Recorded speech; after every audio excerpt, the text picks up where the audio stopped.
pero no sabemos lo que somos capaces hasta que tenemos que hacerle frente. Hasta que finalmente nos fajamos y le hacemos frente. Y en la adversidad, ¿qué aprendemos? A sobrevivir, a mantenernos respirando, gente, que no es poco. El que no aprendió eso durante el 2020 no estuvo aquí. El 2020 nos enseñó que había que seguir respirando. No había otra prioridad. No era mantener ni la piscina, ni pagarle al jardinero, ni tener una mascota nueva, ni comprarse un bote, los que tenían dinero, o trabajar. Era mantente respirando. Caramba, que no es poco. Trata de respirar. Y apenas teníamos una complicación en los pulmones, ya teníamos un pánico. ¡Ay, me voy! Porque había que respirar. Mantente respirando. Mantente respirando significa tienes que atravesar esta situación, como decía el primer ministro británico Churchill, cuando estés atravesando el infierno, por el amor de Dios, sigue caminando.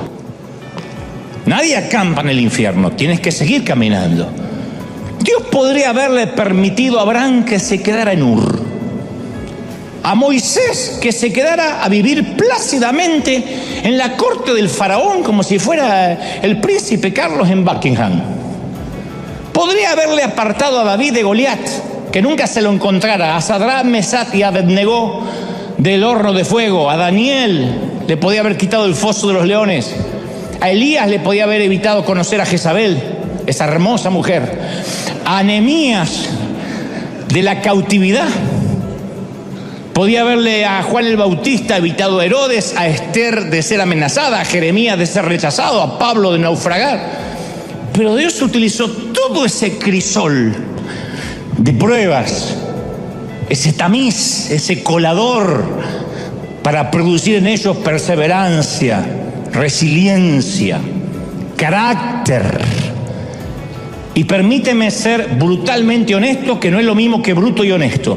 Brutalmente honesto. Porque uno creen que hay que ser bruto y honesto y ofenden a todo el mundo. No, brutalmente honesto. Es un tema de semántica. Yo, como todo el mundo, detesto las crisis. No voy a hacer una apología en favor de las pruebas, yo las detesto. No tanto por lo profundo del dolor, sino por lo mucho que dure ese dolor. Yo sé que gracias a las crisis, me imagino, que me he vuelto y me sigo volviendo más humilde, más sabio, más flexible, más comprensivo, porque eso producen las crisis. Pero a mí me deja un mal sabor de boca. No creo que haya alguien acá que diga, a mí me encantan las crisis, no creo. A menos que le guste que le peguen con un látigo y otras cosas. Pero si no, no. A mí no me gusta. Todo cristiano va a ser zarandeado. Ese no es el asunto. Muchas de las dificultades que nos enfrentamos son permitidas por Dios de manera deliberada, como un test, como un examen en el colegio. De manera deliberada. Nadie va al colegio y dice, uy, tropecé y me caí con un examen. No, es deliberado. El asunto no es si vamos a ser zarandeados, el asunto es cómo vamos a salir de ese zarandeo. En un momento Jesús ora por sus discípulos en Juan 17:15 y dice, no te pido que los quites del mundo, sino que los protejas del maligno. No pide que seamos sacados del mundo, Jesús, que nos ponga en una burbuja, en un invernadero, que nos meta en Neptuno, en Plutón, o que vivamos en una suerte de membrana plástica evangélica. Lo que pide es que Dios nos proteja en medio de las crisis que sí o sí vamos a vivir. Esto no lo pega nadie en la nevera ni en sus automóviles, pero en el mundo tendréis aflicción. Después dice, confiad, yo vencí al mundo, pero es una promesa, van a tener aflicción. Seremos zarandeados. Tenemos que saber qué va a suceder. Lo único que no sabemos cuándo va a suceder. La buena noticia es que somos zarandeados con un propósito. Por algo nos pasa. ¿Por qué? Porque Dios quiere producir en nosotros carácter. En Lucas 22:31 hay una pista. Simón, mira que Satanás ha pedido zarandearlos a ustedes como si fueran trigo. Pero yo he orado por ti para que no falle tu fe. Y cuando tú hayas vuelto, fortalece a tus hermanos. No se pierdan esto. Jesús le dice a Pedro que Satanás los pidió para zarandearlos como se zarandea el trigo en la era, para separar lo bueno de lo malo. Ese es un zarandeo, separar lo bueno de lo malo, cambiar el combustible. Y acto seguido, Jesús anima a los discípulos diciendo que ha orado por ellos para que su fe no falle. Nunca esto me pareció a mí tranquilizador. A mí me hubiese gustado algo como: yo he puesto una orden de restricción a Satanás. Algo como predican los pastores empoderadores de ahora.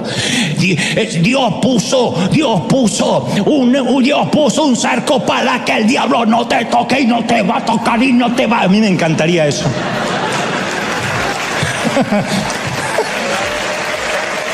A mí me...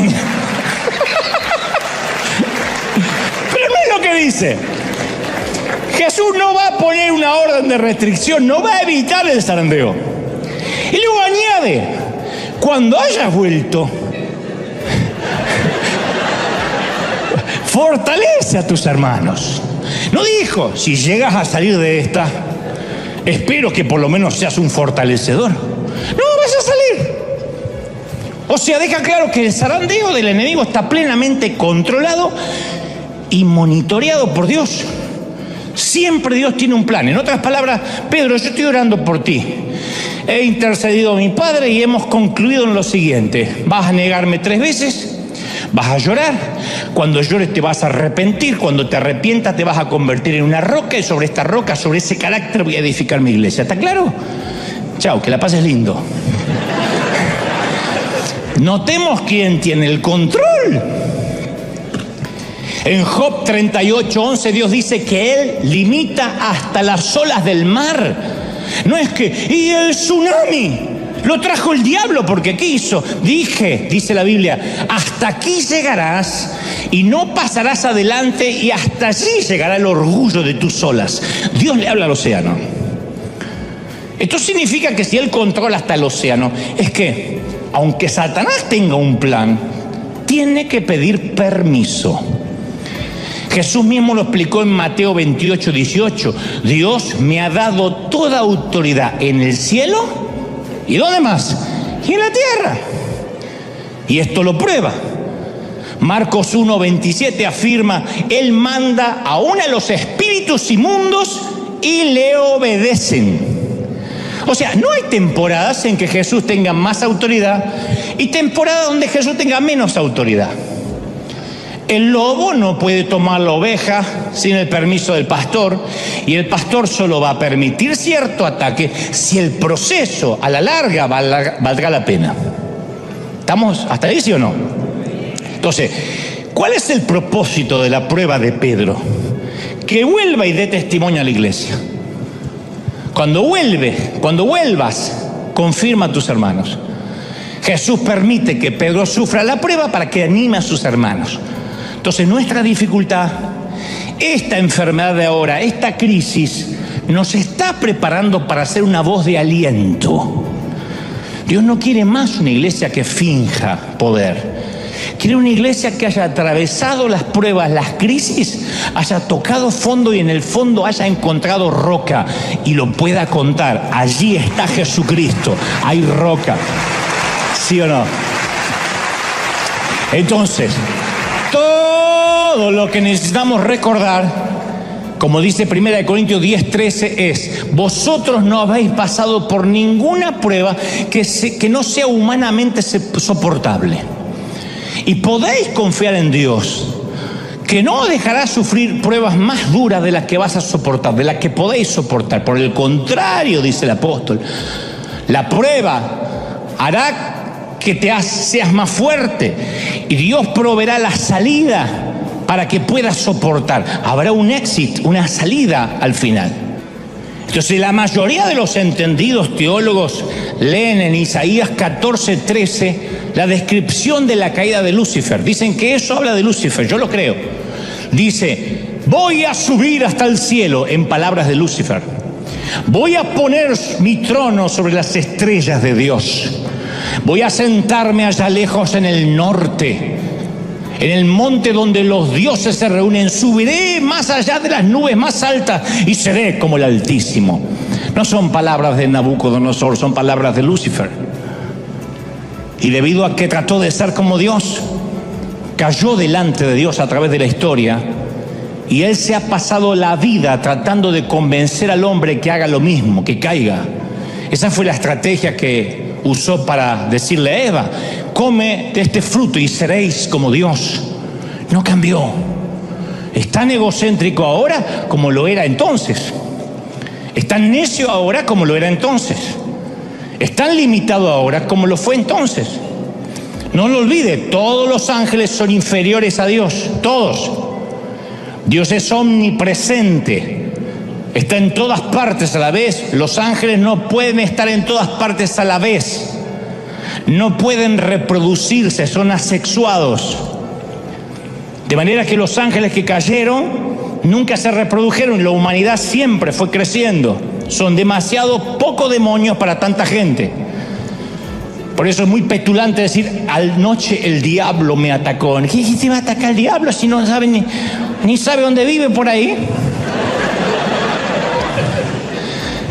No, son las obras de la carne, son tus consecuencias. Pero el diablo no puede estar en todas partes. Dios es omnipotente. Los ángeles tienen el poder que Dios permite que tengan. Dios es omnisciente, todo lo sabe. Los ángeles saben solo lo que Él quiere que les sea revelado. ¿Sí? Y Satanás es un ángel caído. Eso incluye a Satanás, es inferior a Dios. Y aunque los religiosos se rasguen las vestiduras, Satanás sigue estando al servicio de Dios. El diablo es tan siervo en su rebelión como lo era en los días de su obediencia. Por eso mismo Martín Lutero es el que puso este título. Martín Lutero llamó el diablo de Dios. Claro que el timador preferiría engañarnos y hacernos pensar que él es una fuerza independiente, con un poder ilimitado, pero él solo tiene el poder que Dios le permite tener. Él preferiría que nunca escuchara las palabras de Juan 4:4, vosotros sois de Dios, porque Él está en vosotros y Él es más poderoso que el que está en el mundo. Él, el que está dentro tuyo, es más poderoso. Alguien tiene que decir amén. Más poderoso. Entonces Dios quiere, ¿está claro cuál es la cadena de mando? Dios está al control. Al diablo lo tiene con las riendas cortas. No sé si notaste las palabras de Jesús: Satanás os ha pedido para zarandearlos. El diablo no exige, no resuelve, no decide. Él pide, suplica, solicita. Así como pidió permiso para tentar a Job, pide permiso para tentar a Simón Pedro. Satanás no hace nada que Dios no sepa. Y Dios usa a Satanás para llevar adelante la causa de su reino. ¿Cómo usa Dios a Satanás para hacer la obra del cielo? Lo usa para entrenarnos. Se vale de él para zarandearnos. Porque todos tenemos la misma enfermedad del diablo. Hasta el más dócil de nosotros, en un momento tiene un concepto más alto de sí mismo del que deba tener. En un momento a todos, no solo los argentinos, se le vuelan los pájaros. Yo he visto mexicanos agrandados y salvadoreños agrandados como zapatillas de monja. Yo los he visto.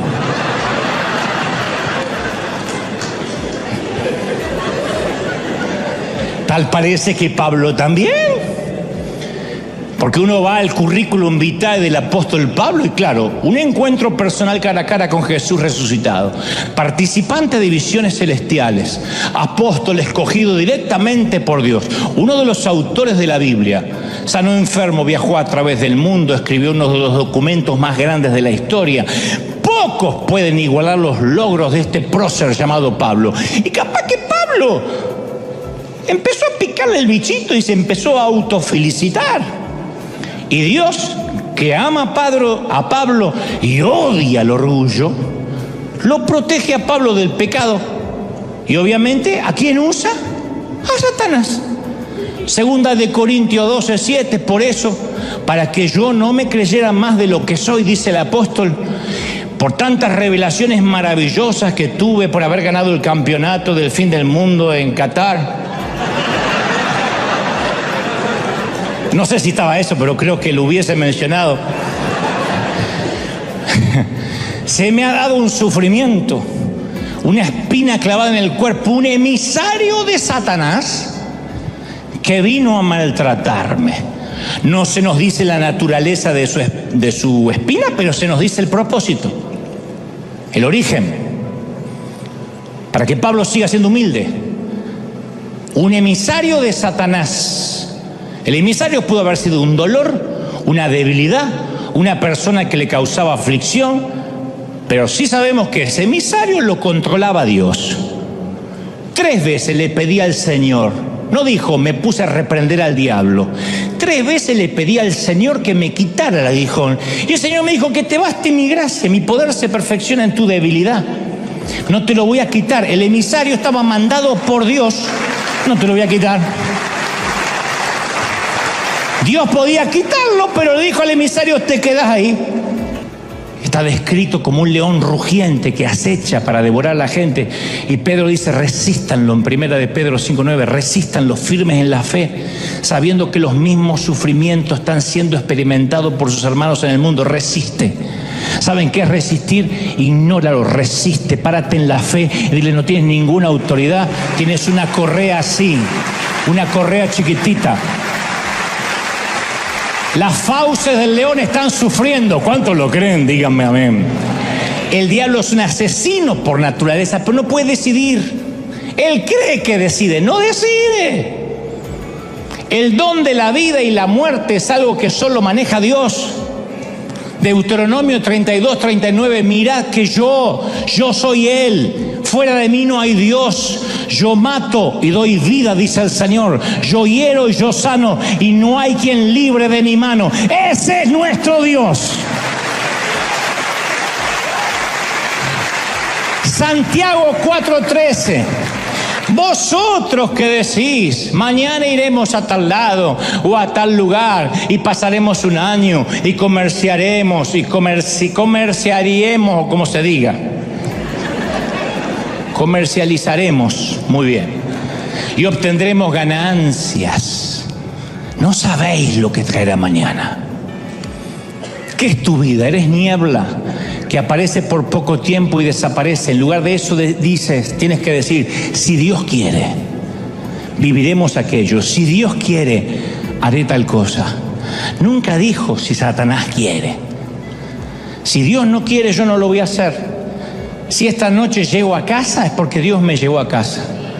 Si tengo un ataque al corazón camino a casa, es porque también Dios me llevó a casa, al otro domicilio. Me llevó a casa. Satanás no tiene la última palabra. ¿Estamos de acuerdo, sí o no? Y tengo más evidencia antes de terminar para demostrar que es un simple siervo de Dios. Segunda de Corintios 4:4 dice, el Dios de este siglo cegó el entendimiento de los incrédulos. Hay un Dios de este siglo, Satanás, que cegó el entendimiento de los ateos. Claro, él es un gran cegador. De hecho, algunos de ustedes, si no es aquí, allí en casa, están ahora ciegos, lo que significa que me están escuchando y este mensaje no los conmueve y capaz que solo están mirándolo para refutar o para criticar el mensaje, y es porque están ciegos, no tienen papilas gustativas espirituales. Pueden que el mensaje los enoje, pero no les despierta adoración, ni pasión, ni celo, ni amor, ni resolución por obedecer. Porque Satanás es un gran cegador. La pregunta ¿es poderoso en su cegamiento? ¿Tiene la última palabra? ¿O Dios es el que hace irrumpir la luz en la vida cuando quiere? Pablo dice en 2 de Corintios 4:6, de las tinieblas resplandecerá la luz. y resplandeció en nuestros corazones para la iluminación del conocimiento de la gloria. Cuando Dios se propone encender luces en tu corazón, no hay demonio que lo pueda detener. Dios enciende y dice: a mirar, a verme con ojos nuevos. ¡Oh! Dios domina la voluntad de sus ángeles, y eso incluye al diablo. Manda a los espíritus malignos y obedecen. Por lo tanto, si desobedecen es porque Dios quiere que desobedezcan. Les permite desobedecer. Si Dios permitió la caída de Satanás es porque, no porque estaba indefenso, es porque tenía un propósito para esa caída. Y tal vez hoy estemos en una temporada de zarandeo, como empieza el mensaje. Y esta temporada es de tanta importancia como la temporada de cosecha. Muy importante. Porque el proceso de zarandeo nos refina, nos entrena. Nuestra oración durante esta temporada de zarandeo tiene que ser, no pedir: Señor, no quiero ser más zarandeado, sino: Señor, ayúdame a atravesar bien el proceso. ¿Están conmigo, sí o no? Que mi fe sea ratificada. El entrenamiento de David se produjo en cuevas del desierto, no en los pasillos de mármol del palacio. El entrenamiento de José fue en las prisiones de Egipto. Moisés aprendió y se volvió humilde mientras trabajaba como pastor en las arenas del Sinaí. A Jacob se le asignó el profesor Labán como instructor por 14 años.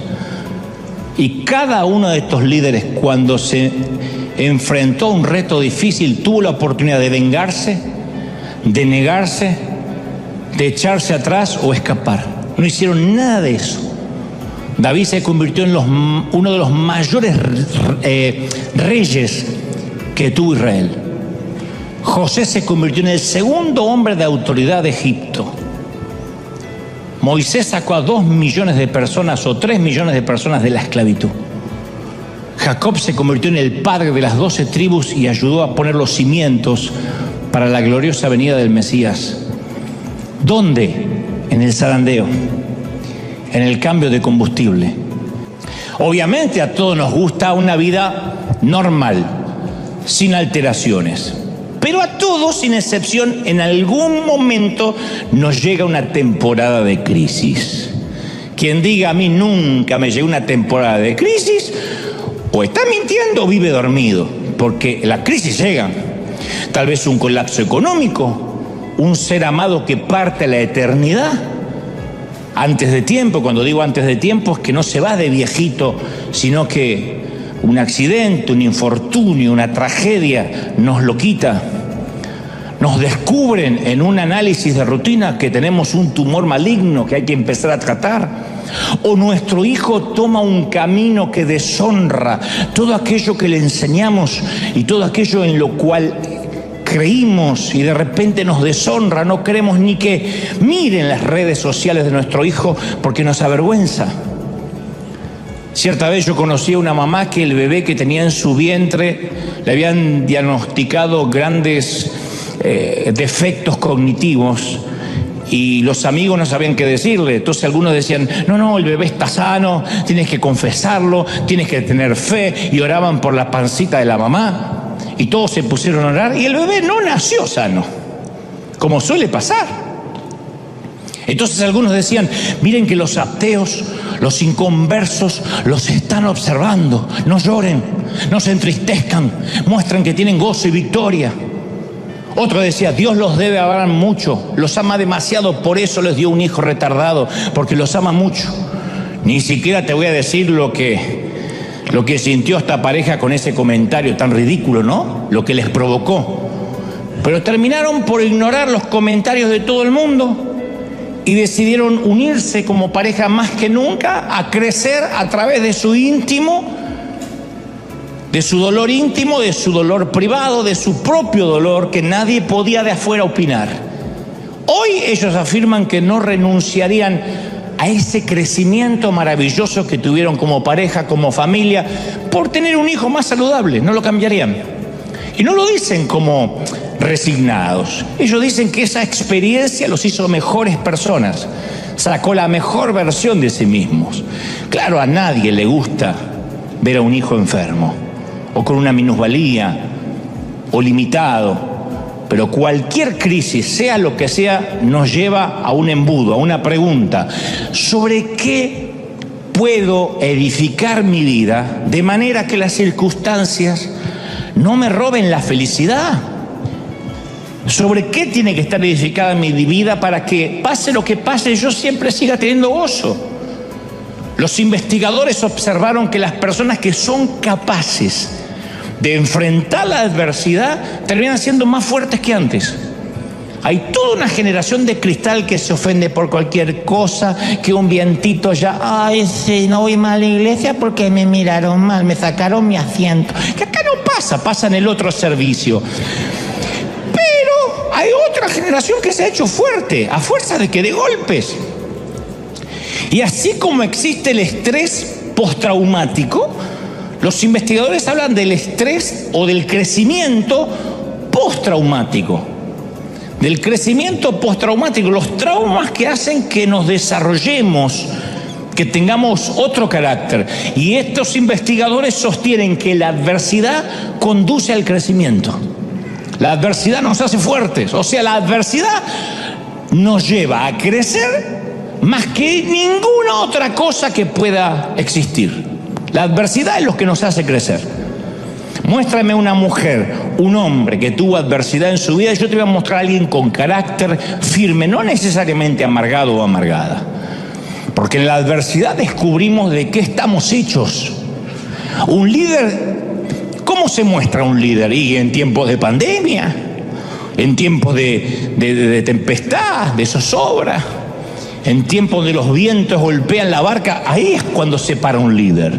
En los tiempos de recesión, en los tiempos de guerra, uno ve lo que tiene dentro como si apretara un dentífrico.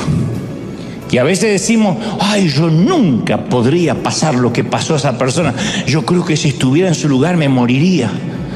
No me digas que no lo pensaste alguna vez viendo a una pareja de padres en un panteón enterrando un ataúd blanco, echando un puñado de tierra sobre el ataúd en donde yace su niño. Tú dices, yo vivo algo así y creo que no salgo nunca más debajo de la manta o me tiro encima del cajón.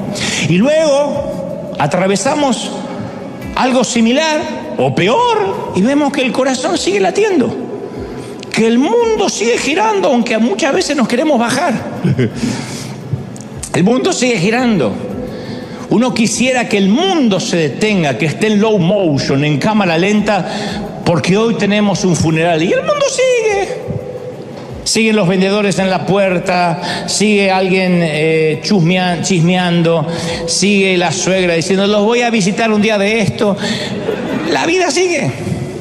Resiliencia, como nosotros con los hijos. A ver, hijo, prueba de hacerlo tú solo, hasta para enseñarnos a andar en bicicleta. Yo recuerdo cuando no me caí de la bicicleta, me caí de la confianza. Mirá qué profundo. Mi papá dice, vamos a andar en bici. Yo tenía las rueditas esas que están atrás que te sostienen. Y mi papá dijo, ya es hora de quitar las rueditas. Tienes 18, no, tienes 5 o 6 años. Bueno, pero si me vas teniendo, y mi papá me iba teniendo así, vamos. Nunca me sueltes, nunca me sueltes. Jamás, me dice mi papá. Me doy vuelta, mi viejo allá con mi hermano hablando. Y dice, ¡ey! Y me caí. No me caí de la bici, me caí de la confianza. Entonces, recuerdo que eso me enseñó a mantener el equilibrio, a que no podía pretender que papá fuera toda la vida sosteniéndome la bici detrás mío. Y como eso, un montón de avatares de la vida que iban a venir, que tienen que ver con el carácter. Y los que hemos sido zarandeados, salimos del proceso más sabios, poquito más sabios, porque conocemos nuestras debilidades, nuestros puntos fuertes, nuestros puntos débiles. Mira, yo te voy a revelar el secreto más guardado del liderazgo cristiano, y con esto me van a querer quemar mis colegas, pero te lo voy a revelar. Antes de revelarte ese secreto, te quiero contar que para ciertos motores si acaso la mayoría, existen muchos combustibles. Muchos. La gasolina es un combustible volátil. Los autos que compiten para ganar carreras quieren que tengan la gasolina más combustión y le añaden óxido nítrico a la mezcla para que tenga más combustión, más explosión. El petróleo es otro combustible, aunque no tan explosivo como tampoco lo es el diésel que usan los tractores. Algunos combustibles son muy buenos y otros son destructores. Todos son inflamables por naturaleza. Todos producen cantidades incalculables de energía, porque hay algunos que van destruyendo el motor por dentro y le van acortando la vida cada vez que lo encienden. Por eso los motores de los autos que corren carrera tienen que ser rectificados continuamente, cambiados continuamente, porque los va comiendo por dentro. Y este es el secreto más guardado del liderazgo cristiano. Cuando comenzamos a servir al Señor, no todos usamos el mejor combustible. Por ejemplo, algunos usan un combustible llamado codicia, que puede mover a una persona y a un ministerio completo por años. Su gasolina es la codicia. Quiero más, quiero una iglesia más grande, quiero más dinero, quiero más autos, quiero más vacaciones. Hay otros combustibles como la inseguridad, el orgullo, el espíritu de competencia, la necesidad de reafirmación, que me vean, el que dirán. Y esas cosas pueden mantener a los líderes en pie algunos años, pero no logra producir en ellos carácter ni mantenerlos hasta el final. Son los que preguntamos por ellos y ya no sabemos más. Están 2 años, 5 años, 10 años en el mejor de los casos y después no nos enteramos más de ellos. Porque la gasolina los consumió por dentro porque no era la correcta. Filipenses 1:15 dice, algunos a la verdad predican a Cristo por envidia y por contienda, dijo Pablo, otros de buena voluntad. Pero algunos tienen como gasolina la envidia. Algunos salen a predicar todos los días por contienda. Me voy a parar tras el púlpito a atacar a aquel pastor. Y predican. Y la palabra no vuelve vacía y algunos son tocados, pero su combustible los va corrompiendo por dentro, los corroen. Y algunos son tan poderosos, esos combustibles, que los líderes los sacrifican todo en el altar que ellos mismos crearon en su ego, a su ego. Y los va consumiendo. Ahora, todos queremos servir a Dios, pero en el fondo, todos en algún momento hemos usado diferentes tipos de combustibles. O sea, dentro del plan de Dios, el diablo es un simple servidor, nos guste o no, le guste o no. Digo nos guste o no porque hay algunos religiosos que no les gusta darle mucho poder al diablo. Ahora, convengamos que el diablo no quiere ser servidor de Dios. No se levanta a la mañana, se pone los cuernos y dice, qué gana de servir a Dios. No es así. No tiene la intención de servir a los propósitos de Dios. Nada le gustaría más que levantar su propio reino. Pero no puede. No puede tener total autonomía, no puede. Y cada vez que el pobre procura el progreso de su propia causa, termina promoviendo la causa de Dios. Ese siempre fue el patrón del diablo en toda su existencia. ¿Se acuerdan de Sara, la esposa de Abraham? Dios le prometió un hijo, ella no podía tener hijos, era estéril. No solo ella tenía un problema, también era el problema de la vieja y del viejo, porque había que haber doble milagro ahí, ustedes me entienden. Durante mucho. ¿Qué hizo Satanás? Usó la cuna vacía para agitar la tensión, la disensión, la duda. El enemigo quería que Sara no confiara en Dios. Le salió el tiro por la culata. Porque la maternidad de la anciana de 90 años dejó un legado a las generaciones que dice que Dios siempre guarda lo mejor para el final. Que aun cuando estés viejecito, viejecita, Dios te puede sorprender. ¿Y Moisés? ¿Qué me decide Moisés? Satanás y sus hordas celebrando el día que el joven príncipe tuvo que huir de Egipto. Pensaba que había hecho descarrilar el plan de Dios cuando en realidad jugó a favor de Dios. Dios usó la derrota y el desierto para entrenar a Moisés. Y Daniel. Satanás celebraba cuando se llevaban cautivos los jóvenes de Jerusalén. Dijo, ya está, aislé y puse en cautiverio a los jóvenes más piadosos. Nuevamente el efecto boomerang. Lo que Satanás pensó que era cautividad, Dios lo transformó en realeza. Y Pablo, Satanás esperaba que la prisión lo iba a silenciar. Y sí, la prisión silenció su púlpito, pero desató su pluma. Las cartas a los Gálatas, Efesios, Filipenses y Colosenses fueron escritas desde la cárcel, desde la celda. O sea que Satanás ayudó a que se escribiera el Nuevo Testamento. El ganso ayudó a que se escribiera gran parte del Nuevo Testamento. Pedro es otro ejemplo. Trató de desacreditar a Jesús, Satanás, haciendo que Pedro lo negara. Y el plan resultó al revés. Porque en vez de ser un ejemplo, Pedro, de hasta dónde puede caer una persona, hoy es un ejemplo de hasta dónde Dios puede extender su gracia. Entonces, cada vez que Satanás arma un plan, le termina explotando en la cara. El diablo es el coyote de la Warner Brothers. Cuando se lo imaginen, quiero que siempre a partir de ahora lo vean como el coyote. No lo vean con alas rojas, con cara de suegra. No, tiene la cara del coyote. Desgarbado, comprando marca Acme. ¿Te acuerdas los intentos fallidos del coyote de la Warner para atrapar al correcaminos? Y sus productos marca Acme.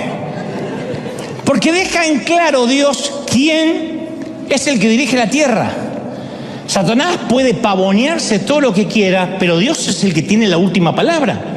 Entonces, durante toda la vida, el enemigo hizo el papel del coyote. 2 veces, la Biblia solo 2 veces corre la cortina del espacio y el tiempo y se nos permite echar un vistazo a la apuesta más tonta de la historia. Satanás era un ángel, Lucifer, que no se contentó con estar cerca de Dios. Él quería estar por encima de Dios. No estaba satisfecho de adorarlo, quería su trono. Y según Ezequiel tenía una belleza sin comparación. Ezequiel 28:12 dice, tú eras modelo de perfección, lleno de sabiduría, de perfecta belleza. Estabas en el Edén, el jardín de Dios, adornado de toda clase de piedras preciosas y caminabas entre las estrellas. Tu conducta fue perfecta desde el día que fuiste creado hasta que apareció en ti la maldad. El tipo caminaba pechito de paloma como un argentino por las nubes así. Era una mezcla de Ronaldo con el talento de Messi. Y las ganas de Chicharito. Y tanto Ezequiel como Isaías, Ezequiel como Isaías describen al ángel más hermoso que cualquier criatura, sin embargo, más necio que cualquier otro ser que haya vivido. Porque el orgullo fue su caída. Pero tengo que decirte, Satanás ha pedido para zarandearte. Y yo voy a orar para que tu fe no falte, no te falle, para que te sostengas, para que te mantengas, para que resistas. No ahora, hasta que Cristo venga, para que tu carácter sea más fuerte, para que salgas zarandeado pero en victoria, para que no bajes los brazos, para que no creas que estás derrotado. Es parte de la historia, pero tienes que saber que estás controlado. Si hay un cerco que se abre, va a ser porque Dios lo permite, o porque tú en desobediencia abras ese cerco. La desobediencia, el pecado, te deja a expensas del enemigo. Él anda como el león rugiente buscando a qué devorar. Cuando tú te pones bajo la presencia de Dios, automáticamente la protección que vino sobre Job viene sobre ti. Y si te va a tocar es porque Dios lo permite, o tú lo permitas. ¿Cómo? En pecado, en rebelión, en obediencia. Y solito te vas y te entregas en manos de aquel que está buscando para matarte. No obstante, si dices, a pesar de mis errores, a pesar de mis yerros, a pesar de mis equívocos, yo todos los días corro la gracia, todos los días voy a la presencia del Señor y pido su protección.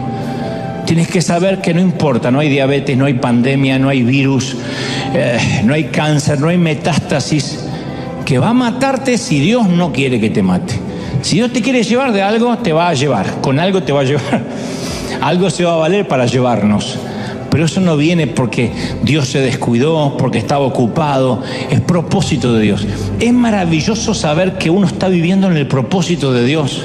Es maravilloso. Nada va a pasar que Dios no lo disponga. El avión no se cae si Dios no quiere que se caiga. Si hay un propósito. Eso te hace vivir la vida en paz, con felicidad, con gozo, perderle el miedo al enemigo. Es un ángel inferior, ni es omnipotente, ni es omnisciente, ni es omnipresente, y si hace algo, insisto, lo repetiré otra vez, es porque Dios le permite que lo haga.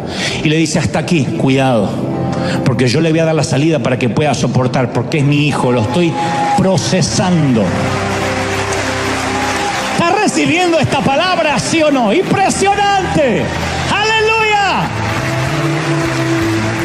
Levanta tus manos al cielo, vamos a orar. Padre, di conmigo, Señor Jesús, fuerte, entra en mi corazón, perdona mis pecados, anota mi nombre en el libro de la vida, comienzo otra vez. Y yo sé que por ahí a alguno aquí todavía le cuesta imaginar, o te cuesta imaginar que lo que estás viviendo podría resultar en algo bueno. Tú dices, no me digas, ¿de verdad? No inventes. Lo que yo estoy viviendo me estás diciendo que es el diablo con permiso de Dios. Me estás diciendo que estoy en un ambiente controlado para algo.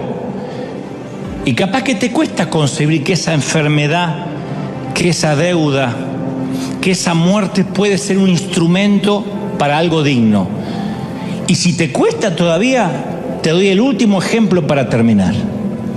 Yo no voy a minimizar tu crisis, pero en comparación a la que te voy a contar, tu crisis es una fiesta. Un Salvador sin pecado fue cargado de pecado. El autor de la vida lo pusieron en la cueva de la muerte. La victoria de Satanás parecía segura y por fin el diablo iba ganando por diferencia de goles. No solamente había goleado, sino que había clavado el esférico en el ángulo, pasando por encima al mejor jugador del mundo que lo había dejado tendido en el suelo.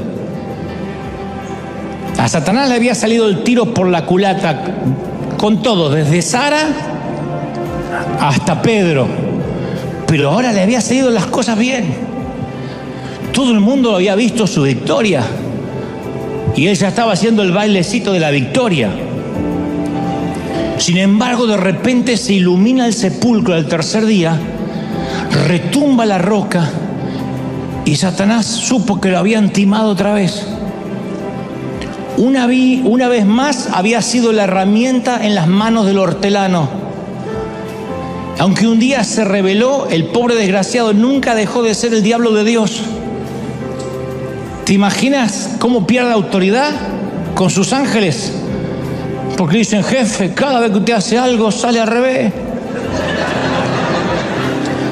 Se pasó todo el tiempo pensando que había derrotado el cielo y en realidad lo había ayudado. Dios quería probar su poder sobre el pecado y la muerte y fue exactamente lo que hizo. Y adivina quién lo ayudó. ¿Quién crees que instigó a Judas para que lo entregue? A los fariseos para que pidan la cruz y a los romanos para que lo ejecutaran. ¿Quién fue? ¿Quién crees que ayudó? El otro siervo, el viejo coyote, el legendario el coyote, trabajó para Dios en el gran plan de salvación. Y una vez más al coyote le explotó la dinamita en la cara. Solo que esta vez el cielo no es que logró algún gol en la mínima diferencia. Esta vez el diablo de Dios hizo un autogol, un gol en contra, y le dio al cielo nada menos que el campeonato para el resto de toda la historia. El otro siervo siempre está al servicio de alguien. Tiene que celebrar y aplaudir por eso. Alguien tiene que aplaudir más que eso. ¡Aleluya! Vamos, celebra, celebra, celebra al Rey. Si crees que esta palabra te tocó, dale un aplauso glorioso al Rey. Celebra, celebra, celebra al Rey de Reyes. ¡Aleluya! He aquí Dios nos dio toda autoridad. ¿Tú lo crees? ¿De verdad que lo crees? Mi esperanza, mi sueño, mientras Dios me daba este mensaje, era decirte, no que el diablo no existe, porque caramba que existe, pero es un ángel inferior y está controlado por Dios. Y cuando te pones bajo la cobertura de Dios, Satanás va a hacer lo que Dios le permita que haga. No tengas temor. La enfermedad va a avanzar hasta donde Dios diga. La muerte va a llegar si Dios quiere llevarte a casa. Si no, no. ¿Estamos de acuerdo, sí o no? No hay nada más poderoso que tu Dios. No hay nada más poderoso que el Señor de señores. Alguien tiene que creerlo, ¿sí o no? ¡Aleluya! Amén. Ahora mantén las manos en alto. Quiero orar por todos. ¿Cómo te ama el Señor? ¿Cómo te ama príncipe del Señor? ¿Cómo te ama princesa? ¿Cómo no te va a amar si en sus manos te tiene esculpido? ¿Cómo te ama el Señor? Padre, he transmitido lo que creo me has dicho que diga a este tu pueblo, a este tu ejército, a estos tus obreros de primera línea. Y ahora, Señor, sella con tu espíritu esta palabra. Todos orando, todos clamando al Señor. Diga, Señor, yo quiero que esta palabra se selle en mi corazón. Te vas a ir de aquí viendo a un Dios poderoso y a un débil coyote pidiendo permiso. Y eso abrirá los ojos. Y eso te traerá una nueva dimensión de fe, una nueva dimensión de espíritu, una nueva dimensión de espiritualidad. Padre, ahora sopla del norte, del sur, del este y del oeste tu gloria como nunca antes. Yo proclamo, yo declaro que los mejores días están por venir, que tu bendición es mayor, que tu gloria es mayor, que hay gloria aquí en casa. Estoy orando por los que miran ahora, de otras partes del mundo, de Asia, de África, de Europa, de Oceanía.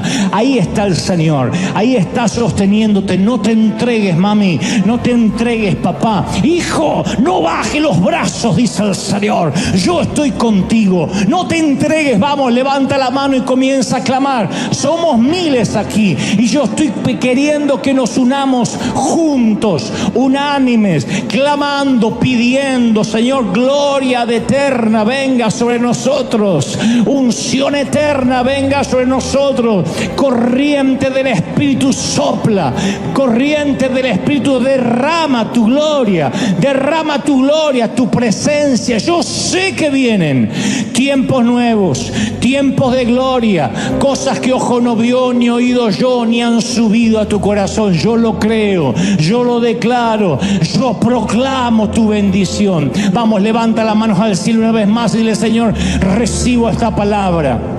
Uy, te hace libre esta palabra, te quita la cautividad de la mente. El Señor te hace libre. Recibe. Estás viendo no solo a Dios, sino hasta al enemigo con ojos nuevos. Y cuando ves al enemigo con ojos nuevos, dice, no tengo de qué preocuparme. Si hay alguien con temor porque ha abierto puertas, dile, Señor, yo me meto bajo tu cobertura. Tu sangre me cubre ahora, tu gracia me alcanza, tu sangre me cubre, y me cubre en el hospital y en el panteón y en casa y en el campo y en la ciudad y en mi salida y en mi entrada. Viva donde vivas, te sana el Señor, te toca el Señor, te bendice el Señor. Padre, he transmitido a este tu ejército lo que me has dicho que diga, y soy libre de esta palabra. Quede sellada, atada a su cuello, escrita en las tablas de sus corazones. Lo creo, lo declaro. Di conmigo, Señor Jesús, me voy libre, fuerte, de la cautividad, del enemigo. Estoy bajo tu protección. Tú me cuidas fuerte, tú me controlas, tú me monitoreas. Estoy bajo tuyo, estoy bajo tu protección. Amén, amén y amén. Gloria al Señor. ¡Hay gloria, mis queridos! Dales aplauso al Señor, al Rey de Reyes. ¡Hay gloria, gloria, gloria! ¿Cuántos se van bendecidos? Celebra, celebra, celebra al Rey. ¡Aleluya! Chao, gente. Hasta el domingo que viene. Que Dios te bendiga. Chao, chao, chao, chao. Chao, bendecido.